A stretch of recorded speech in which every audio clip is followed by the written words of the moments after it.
नमस्कार, side news में आपका स्वागत है। बात कुछ समय पहले की है दोस्त, तब जब फॉरवर्ड क्लास के लड़कों को गरीबी के आधार पे 10% रिजर्वेशन नहीं था।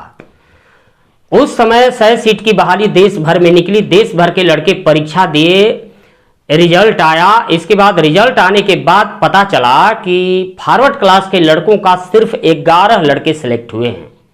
ऐसा क्यों? आइए हम संवैधानिक तौर से आरक्षण की गुत्थी को थोड़ा हम समझ लेते हैं। पहले आरक्षण के ढांचा को समझिए। ओबीसी के लिए 27% उस समय रिजर्वेशन था। इसके बाद 22% एससी एसटी के लिए रिजर्वेशन था। कुल 49% हुआ। इसके बाद जनरल कैटेगरी के लिए 51% बचा। तो सबसे पहले जनरल कैटेगरी के लिए बात करते हैं। 100 सीट में 51 सीट हुआ जनरल कैटेगरी के लिए। 51% मतलब 51 सीट।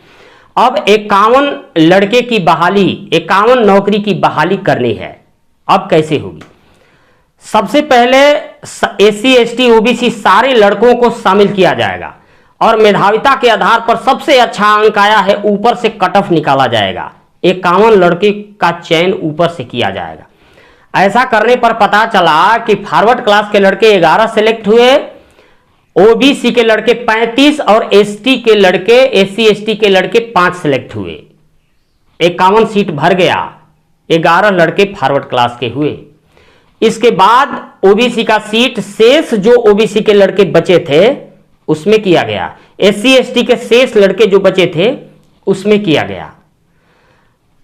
मतलब फॉरवर्ड क्लास के लड़के सिर्फ 11 सेलेक्ट हुए और यह संवैधानिक तौर से हुआ। यही सही नियम था। लेकिन कोई सरकार यदि चाहे तो इसमें बहुत बड़ा झोल कर सकती है। सरकार जनरल कैटेगरी में जितने 51 सीट जो जनरल कैटेगरी के लिए हो रहा है उसमें एससी एसटी ओबीसी को प्रवेश ही नहीं करने देगी, उसमें बाहर कर देगी। और जितने फॉरवर्ड क्लास के लड़के हैं जनरल कैटेगरी में उन्हीं लड़कों का चयन 51 सीट भर देगी। तो ये सीट विभाजन हुआ, रिजर्वेशन का नियम नहीं हुआ। उस तरह करने पर फॉरवर्ड क्लास के लड़कों की संख्या लगभग 15% है। सीट मिल जाएगा कितना? 51%। मतलब ये रिजर्वेशन नहीं हुआ, सीट विभाजन हुआ। तो संवैधानिक तौर से आरक्षण का नियम यही है कि जनरल कैटेगरी भरने के लिए SC ST OBC forward class सारे लड़के जाएंगे। इसके बाद शेष जो सीट बचेगा एससी एसटी ओबीसी के लिए, वो शेष बचे हुए लड़कों से भरा जाएगा। अगले वीडियो में मिलते हैं दोस्त। नमस्कार।